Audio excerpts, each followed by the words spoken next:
Bonjour et bienvenue sur ma nouvelle chaîne Décrypter l'info. Donc une chaîne, comme vous pouvez l'imaginer, qui va servir à analyser certaines informations, que ce soit des informations françaises ou étrangères. Donc ça sera mon analyse et donc eh bien elle vaudra ce qu'elle voudra, hein. Tout le monde n'est pas obligé d'être d'accord avec moi, mais en tout cas j'avais envie de créer cette nouvelle chaîne. Alors aujourd'hui je vais aborder plein de sujets parce qu'il y a tellement de choses assez surprenantes, étonnantes, fascinantes et parfois qui peuvent vous mettre en colère, me mettre en colère, et c'est donc de cela que je vais vous parler.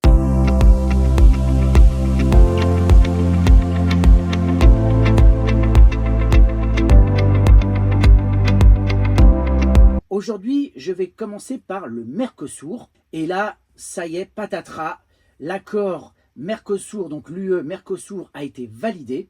Donc entre la Commission européenne et différents pays. Alors dans ces pays, nous avons l'Argentine, le Brésil, le Paraguay, l'Uruguay, la Bolivie. Donc quand on nous parle de climat, notamment von der Leyen qui se fait le chantre de l'écologie, hein, enfin c'est ce qu'elle essaie de nous faire croire, notamment avec l'abolition, la fin, en tous les cas, des moteurs thermiques d'ici à 2035. Enfin, quand je dis la fin des moteurs thermiques, la fin des ventes de véhicules neufs thermiques à partir de 2035. D'ailleurs, j'ai cru comprendre qu'ils voulaient même accélérer le processus.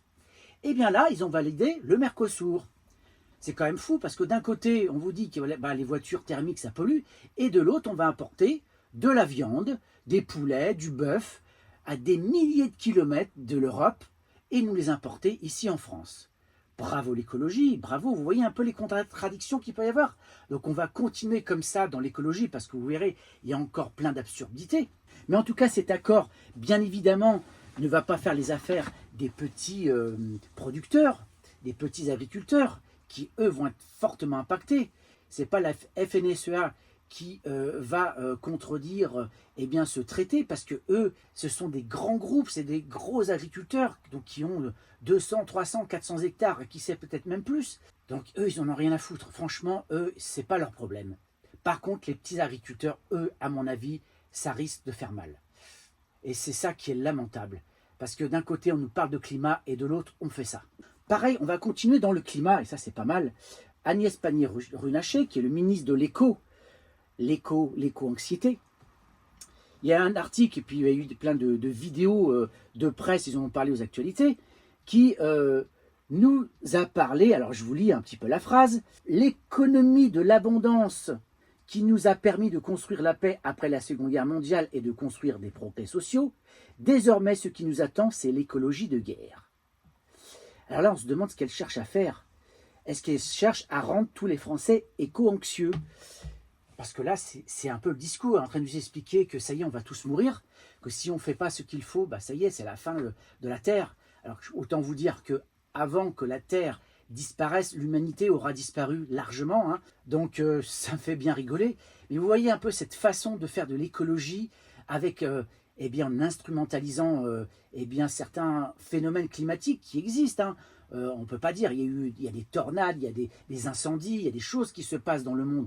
Pas dire le contraire, mais de là à faire peur aux gens, je trouve ça lamentable. C'est toujours pareil avec l'écologie, vous avez la bonne écologie et l'écologie eh bien, qui va vous sanctionner, vous savez, par l'argent, par la peur. Eh bien c'est ça, on est en plein dedans. Concernant l'écologie, on va encore continuer avec Bayrou, et ça c'est pas mal. Bayrou a fait une annonce, en tout cas une déclaration, je ne sais plus sur quelle chaîne, où il parle de l'éolien offshore. On peut être consterné par les déclarations du Premier ministre.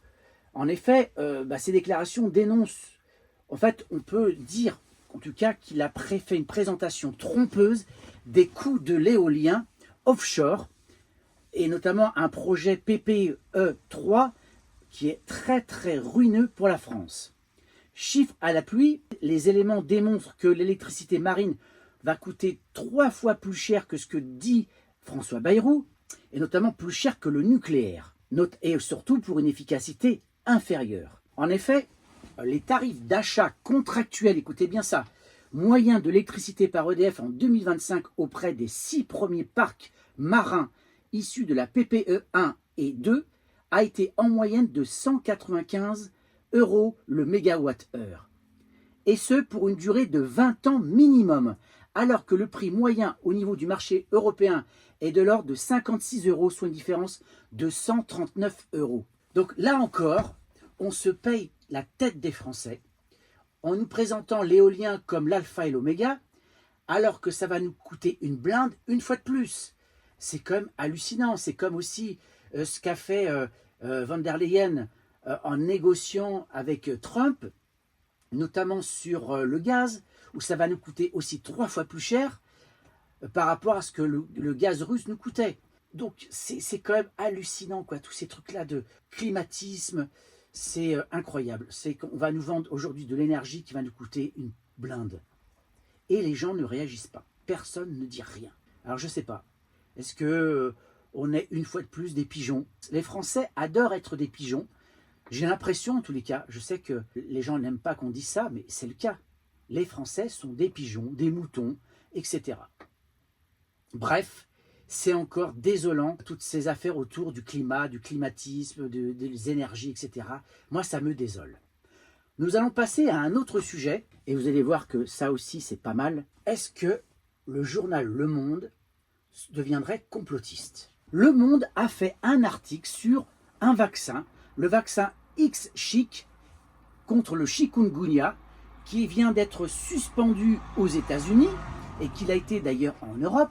C'est quand même vachement étonnant parce que ce vaccin était annoncé comme sûr, certain, il avait fait tous les tests possibles et imaginables, la NSM l'avait validé, la FDA aux États-Unis l'avait validé, c'était parfait, c'était génial contre cette saloperie de maladie.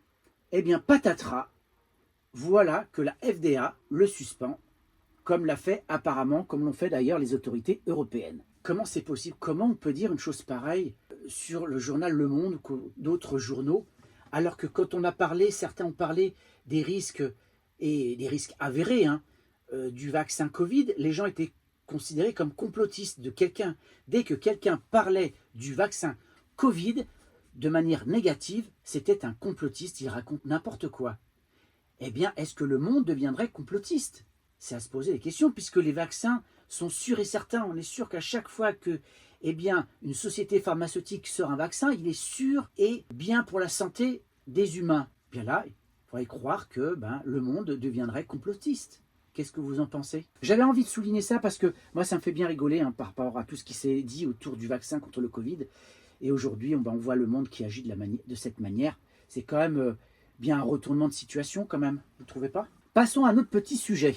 Parlons de Gaza parce que forcément, ça fait partie de l'actualité depuis le temps que cette guerre est enclenchée. Forcément, et l'actualité est là en permanence et que la paix n'est toujours pas pour demain, malheureusement. Eh bien, il n'y a pas très longtemps, France Info, je veux dire il y a quelques jours, peut-être une semaine, où France Info a fait un article sur une nouvelle flottille qui partirait à Gaza, donc une flottille de bateaux humanitaires. Et qu'est-ce qu'ils ont fait? Ils ont mis dans l'intitulé une photo sous le titre et on voit des terroristes du Hamas. Et là on se dit mais c'est quoi le délire? C'est quoi d'abord le rapport avec le titre? Parce que là, quand on parle de flottille humanitaire, c'est pour apporter de l'aide, notamment à manger. Ils auraient pu mettre une photo d'enfants en train de mourir à l'hôpital, d'enfants en détresse, ou des enfants, vous savez, avec leurs bassines, qui cherchent à avoir de la nourriture, qui font la queue, qui se font tirer dessus. Il y avait des milliers de photos, des vidéos par centaines. Eh bien non. Qu'est-ce qu'ils ont fait, France Info? Eh bien, ils ont mis cette photo, on les voit, des hommes armés avec des lance-roquettes, je crois. Mais c'est quoi ce délire? On voit bien que derrière ça, il y a une grande manipulation. Une fois de plus, on a ici des journalistes sionistes qui valident, en tout cas, qui font de la manipulation très nette et très claire. Sauf que ça s'est retourné contre eux. Ils se sont fait incendier sur les réseaux sociaux et ils ont refait des articles. Et là, comme par hasard, ils ont mis des photos où on voit une vraie flottille partir. Donc vous voyez bien que déjà, les gens sont quand même lisent en tout cas les articles. Ils font attention. Ils ne refusent de se faire manipuler. Et surtout, on voit bien que les journalistes ont aussi peur également des citoyens qui justement montrent leur désaccord et leur colère face à cette manipulation. Et moi, je trouvais ça extraordinaire. Et voilà, c'est comme ça, je veux dire, les journalistes aujourd'hui sont malheureusement tous plus ou moins orientés politiquement, on peut le comprendre. C'est pas le souci. Mediapart, le Canard enchaîné, CNews, etc., BFM, etc. C'est pas le souci. Mais c'est le mensonge. C'est cette manipulation de l'information où on vous raconte n'importe quoi. Et ça, c'est insupportable. Donc là, on est dans un exemple typique de manipulation où on fait un amalgame entre les terroristes, ceux qui vont à Gaza pour défendre les pauvres Palestiniens. C'est franchement lamentable. Toujours concernant Gaza, eh bien, il y a eu des experts internationaux qui se sont prononcés sur la question du génocide. Les critères juridiques permettant de déterminer qu'Israël commet un génocide à Gaza sont remplis, affirme à son tour l'Association internationale des chercheurs sur le génocide dans une résolution approuvée par la majorité de ses membres. Partout dans le monde, que ce soit l'ONU, que ce soit des associations, même en Israël, il y a des associations qui se sont prononcées sur la question, qui ont déclaré que Israël commettait un génocide. Et pour autant, la France ne fait rien. À part nous dire qu'elle va voter et valider le fait que maintenant il faut reconnaître l'État palestinien, donc il y aura une résolution qui va être en tous les cas, la France à l'ONU va faire cette déclaration-là, d'autres pays ont boité le pas, comme la Belgique, comme le Canada, etc. D'ailleurs, Israël est très mécontente, mais à part ça, il n'y a rien de rien. C'est vraiment la honte, on est la honte. Alors je sais que certains vont dire, mais plutôt que de s'occuper de Gaza, on ferait mieux de s'occuper de la France et des Français. D'accord, mais il ne faut pas mélanger les torchons, les serviettes. Les Français, c'est une chose, et effectivement, il y a plein de choses à dire, mais là, en l'occurrence, sur Gaza, c'est une catastrophe. Sur la Palestine, c'est une catastrophe. D'ailleurs, dans le monde entier, il y a des manifestations monstres. Dans le monde entier, des artistes, des politiciens, enfin, tout le monde dans le monde est en colère contre ce génocide. Donc pourquoi avoir honte, nous, en France? Pourquoi dire qu'il ne faut rien faire? Non, on a le droit de se rebeller, de dire que ça ne va pas et qu'on doit refuser ce massacre. Et les autorités françaises, malheureusement, ne font pas ce qu'il faut. Alors concernant la Palestine, bien évidemment, il y a plein d'actualités. Il y en a une aussi qui est assez hallucinante. C'est qu'on s'est rendu compte, en tout cas des personnes qui se sont intéressées aux échanges entre Israël et d'autres pays, notamment les pays arabes, ou aussi la Turquie.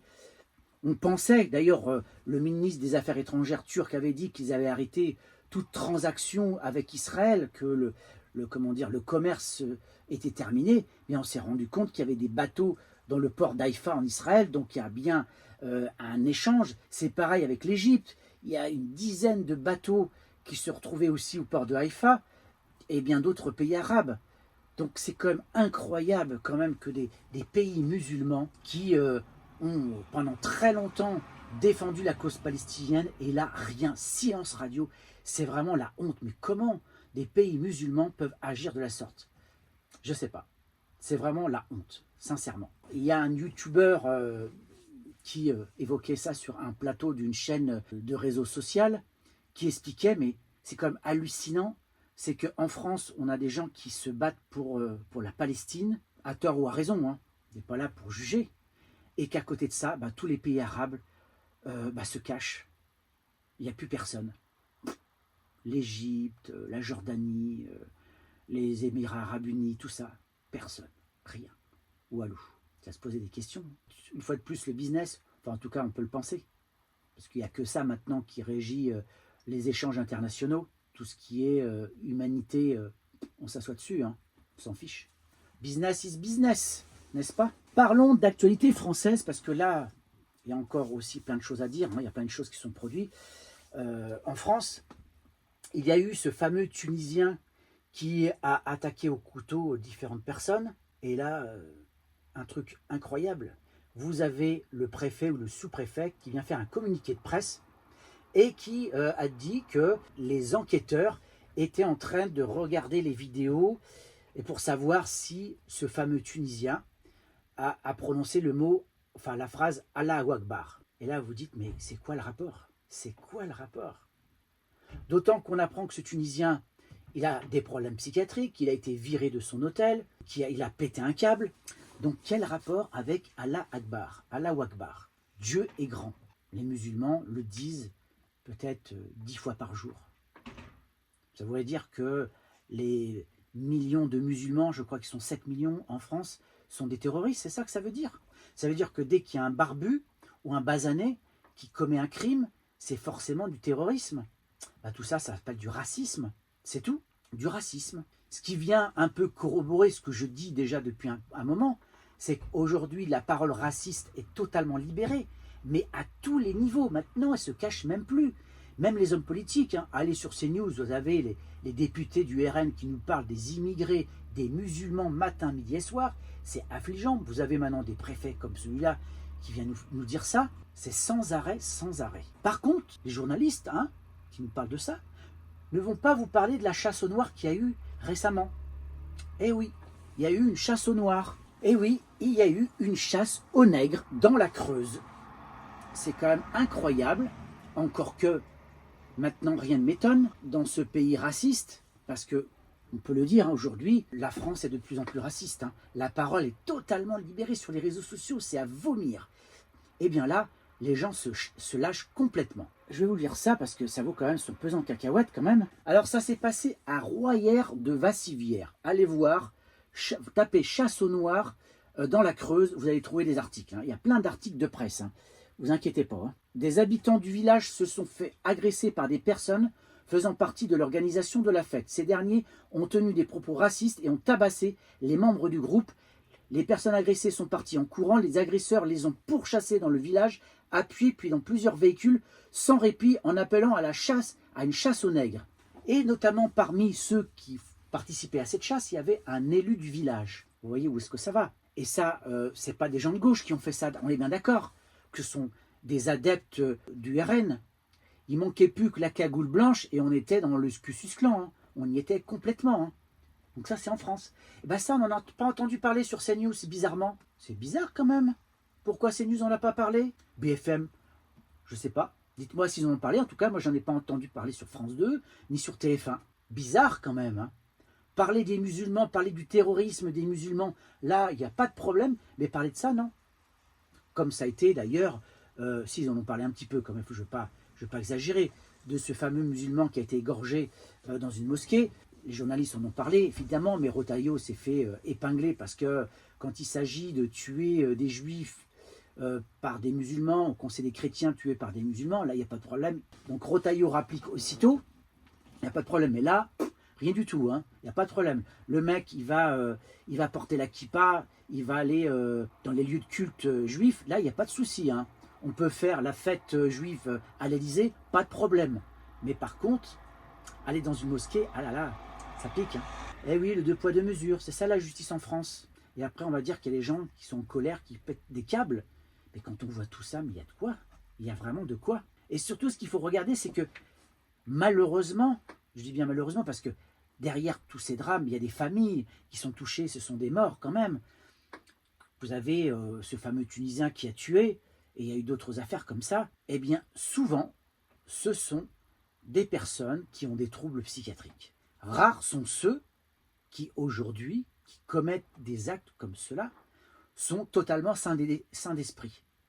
On se rend compte, après enquête, parce qu'il faut du temps, parce qu'à chaque fois, les journalistes, hop, dès qu'il y a un musulman, tout de suite, c'est le drapeau de terroriste, on y va à 100%.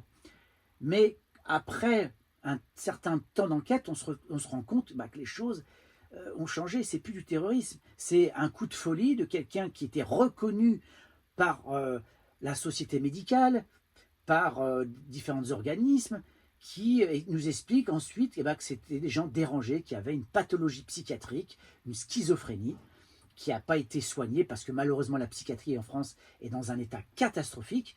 Eh bien, vous avez des gens comme ça dans la nature qui errent et qui peuvent commettre des actes de folie. C'est ça la France. Mais ça, on ne nous le dit pas, on le sait bien après, dans des réseaux sociaux, etc., ou dans des petits articles, dans certains journaux, mais c'est tout.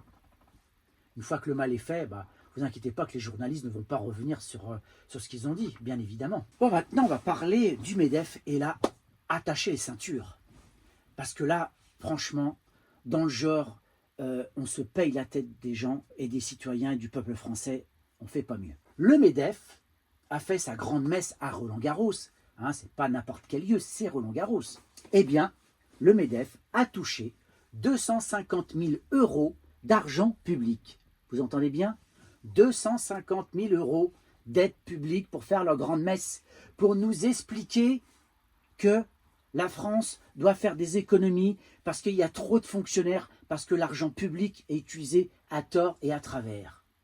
C'est pas beau ça? Alors, parlons-en de cette grande messe, parce qu'il y a des hommes politiques qui sont allés là-bas, qui ont donné leur point de vue de ce qu'est la France de demain, de ce qu'il faudrait faire pour la France. Et alors là, le MEDEF s'est bien évidemment positionné en faveur des mêmes, Attal, Retailleau et dans une moindre mesure, Bardella. Alors, c'est quand même rigolo parce que Attal et Retailleau font ou ont fait partie des différents gouvernements d'Emmanuel Macron. Ils nous ont emmenés à la catastrophe, 1300, bientôt 1300 milliards de dettes sous Macron, avec de l'argent public donné, mais alors, c'est sans compter, hein, ce que disait Macron, hein, que je ne sais plus quelle expression il utilisait justement, c'est cet argent qu'on donnait sans compter. 211 milliards d'euros pour les grandes entreprises, c'est pas beau ça? Sans aucune contrepartie, il n'y a même pas un tableau, il n'y a rien. On sait à peine où est passé l'argent. Si, aux actionnaires de Carrefour par exemple, ou de Sanofi, là tout va bien. Le MEDEF, alors là, bien sûr qu'il est d'accord pour que ces politiques continuent. Forcément que Attal, Retailleau sont d'accord, et d'ailleurs, même Bardella, en aucune manière, Bardella va se mettre à dos les milliardaires et les grandes entreprises. Qui est derrière Bardella? Jean-François Sterrin, Bolloré et d'autres milliardaires, d'autres chefs d'entreprise. Donc ces gens-là, ils ne vont pas soutenir un parti qui demain va faire une politique pour ponctionner les milliardaires et les grandes entreprises. Ils ne sont pas fous. Donc quand j'entends dire que Bardella, le RN, défendent le peuple et les ouvriers, les travailleurs, mais ça me fait doucement rire. C'est de la fumisterie. Ils n'en ont rien à faire du peuple français, ils n'en ont rien à faire des ouvriers. Donc le MEDEF, eh bien, soutient ces trois hommes contre les écologistes, contre le Parti socialiste, encore là, le LFI, n'en parlons pas, c'est leur grand ennemi. LFI, alors là, LFI qui ont un programme contre les milliardaires, autant vous dire qu'ils ne vont pas voter contre ces gens-là. C'est obligé. Mais là, vous voyez bien que là encore, on est dans une fumisterie totale, dans de la grande manipulation. Et ces hommes-là, hein, comme Retailleau, Bardella, etc., se sont mis à plat ventre. Ils ont fait allégeance au patron du MEDEF. C'est clair et net. À vous de me dire ce que vous en pensez, mais moi je sais déjà ce que j'en pense, hein, sincèrement. Et d'ailleurs, quand on parle de faire des économies, parce qu'on a plein de dettes, hein, 3300 milliards de dettes, qu'il faut aller chercher l'argent auprès des Français, parce que les Français ont profité, c'est les Français qui sont responsables de la dette. Hein. C'est bien ce qu'a dit Bayrou. Hein. C'est simple, hein. Vous voulez qu'on règle le problème de la dette? On arrête de donner les 211 milliards aux grandes entreprises. D'accord? On prête l'argent, pas de problème. Les entreprises sont en difficulté, certains ont besoin d'argent frais. Pas de problème, l'État prête de l'argent. Et derrière, l'État récupère l'argent. 211 milliards d'euros qu'on récupère. Autant vous dire que là, les 44 milliards, on peut largement les rembourser, on peut même donner 100 milliards. 100 milliards par an. Et les autres 111 milliards, bien avec ça, on peut en faire des choses. Hein. Le trou de la Sécu, l'hôpital, la justice, la police, l'éducation nationale. On peut en faire des choses avec les 111 milliards. Je ne parle même pas de la fraude fiscale. Hein. Les grandes entreprises qui font de l'évasion fiscale et l'optimisation fiscale entre 46 et 85 milliards d'euros. On est dans ces fourchettes-là. C'est pareil. On récupère cet argent-là en mettant des amendes très lourdes, de la prison ferme. Vous allez voir, vous allez arrêter tout de suite le phénomène. Hein. Donc l'argent, il y en a. Il y a de l'argent. Il suffit d'aller taper là où il y en a. Seulement, quand on vote pour des hommes politiques qui sont soutenus par des milliardaires, par des grandes entreprises, que voulez-vous qu'il se passe? Politique pour les riches. Et le peuple, il n'a qu'à crever. Les travailleurs, vous allez trinquer, vous allez payer des impôts pour donner aux plus riches. Continuez comme ça, allez-y. Votez RN, tiens donc. Parce que c'est ce que j'entends. Ah, le RN, on n'a pas essayé. Il faudrait essayer le RN. Allez-y, vous allez voir la différence. Aucune. Ah, les immigrés vont en prendre plein la tronche. Hein. Ça, c'est sûr. Hein. Mais alors, le grand patronat, les grands milliardaires, pas touche. Jamais ils vont les toucher. Ça, c'est certain. D'ailleurs, ils ont voté contre une loi, le retour de l'ISF. Hein. Allez voir hein, un peu ce qu'ils ont voté les députés RN depuis quelques années. Contre l'augmentation du SMIC, contre l'égalité salariale homme-femme, contre l'augmentation du point d'indice des fonctionnaires, etc., etc. Il y en a comme ça plein de votes RN contre le pouvoir d'achat des Français. D'accord? Les faits, c'est ça qui compte, les actes. C'est pas le blablabla devant les plateaux télé et faire le beau comme Bardella, le monsieur TikTok, qui présente bien, qui fait beau. Alors j'entends des gens dire « Oh là là, Bardella, qu'est-ce qu'il est beau, il présente bien, et puis il parle bien, dis donc. Hein. » Mais vous êtes des débiles complets. On sait que les gens deviennent de plus en plus débiles avec TikTok, avec les réseaux sociaux. Mais alors là c'est terrible, ça fait peur. Eh bien, qu'est-ce qu'ils vont faire? Ils vont voter Bardella. Parce qu'il est beau, parce qu'il parle bien. Et puis par derrière, eh bien, ils vont se faire entuber, bien profond. D'accord? Voilà. Continuez comme ça, c'est bien. Allez-y. Bravo. Allez, on passe à un nouveau sujet. On va parler de Dati et des journalistes. Vous le savez que Dati s'en est pris aux journalistes. Et je vous le dis tout de suite, hein, je ne porte pas Dati dans mon cœur. C'est quelqu'un que je n'aime pas du tout. C'est une opportuniste. Et c'est quelqu'un qui aime bien l'argent public. Hein. L'affaire Dati, on peut en parler. Hein. Pour ceux qui ne le savent pas, Rachida Dati a été renvoyée devant le tribunal correctionnel à Paris. Donc c'est la ministre de la Culture, hein, pour ceux qui ne le savent pas. Elle va passer devant le tribunal pour corruption. Et donc ça va peser sur sa campagne à Paris, notamment la campagne municipale. Ça va lui faire mal. On parle de corruption et de trafic d'influence. Mais ce qui s'est passé, c'est que face à ça, eh bien, la ministre a contre-attaqué. Et elle s'est attaquée notamment aux magistrats. Donc ça, c'est une chose. Mais elle s'est attaquée aussi aux journalistes. En fait, elle a menacé Patrick Cohen de poursuite. D'ailleurs, les journalistes ont réagi face à cette attaque. Et c'est vrai que la part d'une ministre de la Culture, c'est quand même hallucinant. En fait, Rachida Dati, concernant l'audiovisuel public, est déterminée à faire passer une réforme avec une création d'une holding pour chapeauter France Télévisions, Radio France et l'INA. Elle dit pour sauver ce service public de l'audiovisuel. Sauf qu'ils ne sont pas d'accord. Il y a une levée de bouclier face à ce projet. Et donc Rachida Dati s'en est pris au journaliste Patrick Cohen, que je ne porte pas dans mon cœur non plus. Ce qui me met en colère vis-à-vis de ce journaliste, c'est son parti pris, toujours en faveur des politiques macronistes. Mais là vous allez voir que eh bien, les journalistes se sont pris les pieds dans le tapis. Des journalistes dont Thomas Legrand et Patrick Cohen sont apparus dans une vidéo polémique avec des responsables du Parti socialiste. Aïe, aïe, aïe, ça fait mal. Vous pouvez la retrouver la vidéo parce que je l'ai vue vite fait. Voilà ce qu'ils disent. Nous, on fait ce qu'il faut pour, entre guillemets, Rachida Dati, donc Patrick Cohen et moi. Donc voici la phrase choc qui a créé la polémique en France. Dans ces vidéos enregistrées à l'insu des participants et publiées par le média d'extrême droite L'Incorrect, les deux journalistes Thomas Legrand et Patrick Cohen apparaissent attablés dans un café parisien avec Luc Broussy, président du Conseil national du PS, et l'eurodéputé socialiste Pierre Jouvet. Donc, ce sont des journalistes qui disent clairement qu'ils vont s'en prendre à Dati, hein.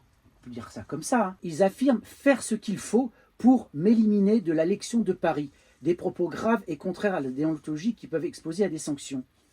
Donc, bien sûr que eh bien, Thomas Legrand a été suspendu. En fait, ils ont tenu des propos très très litigieux en présence d'hommes politiques, donc des socialistes. Et ça, c'est très très grave. Au cours de cet échange révélé par le mensuel L'Incorrect, M. Legrand, par ailleurs journaliste à Libération, déclare notamment « Nous, on fait ce qu'il faut pour Dati. Patrick Cohen, donc Patrick entre guillemets Cohen, et moi, c'est-à-dire contre elle dans sa course à la mairie de Paris à laquelle elle est candidate. » Donc là, eh bien, le journaliste a été suspendu, mais vous voyez bien que vous avez des journalistes qui vont s'acoquiner avec des hommes politiques, en l'occurrence là, des hommes appartenant au Parti socialiste, et qui complotent pour faire tomber Dati. Donc c'est simple, qu'est-ce qu'ils vont faire? Ils vont faire des papiers pour démonter Rachida Dati. Et comme je vous l'ai dit, Rachida Dati, c'est une arriviste, c'est une opportuniste. Là, elle va passer devant un tribunal correctionnel. Franchement, je ne suis pas du tout pour cette femme politique. Mais là, c'est lamentable de voir ça. Vous allez me dire, ah, c'est pas une première, on en a plein, on en a vu d'autres, effectivement.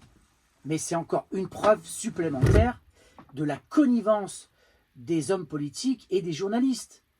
Donc aujourd'hui, dire que les journalistes sont indépendants, pardon. Et après, on s'étonne pourquoi il y a des gens qui refusent de parler aux journalistes. Pourquoi, dans certaines manifestations, les journalistes se font agresser. Ben forcément, ils passent leur temps à mentir, ils passent leur temps à faire de la manipulation, et après, ils se font agresser. Ben pardon, il n'y a plus de journalistes indépendants. Maintenant, si vous voulez avoir du journalisme, il faut aller sur les réseaux sociaux. C'est quand même triste. Vous allez voir, je crois qu'il y a Blast, et encore, je ne suis même pas sûr qu'il soit totalement indépendant. Voilà, il y a des choses comme ça qui existent sur Internet, sur les réseaux sociaux.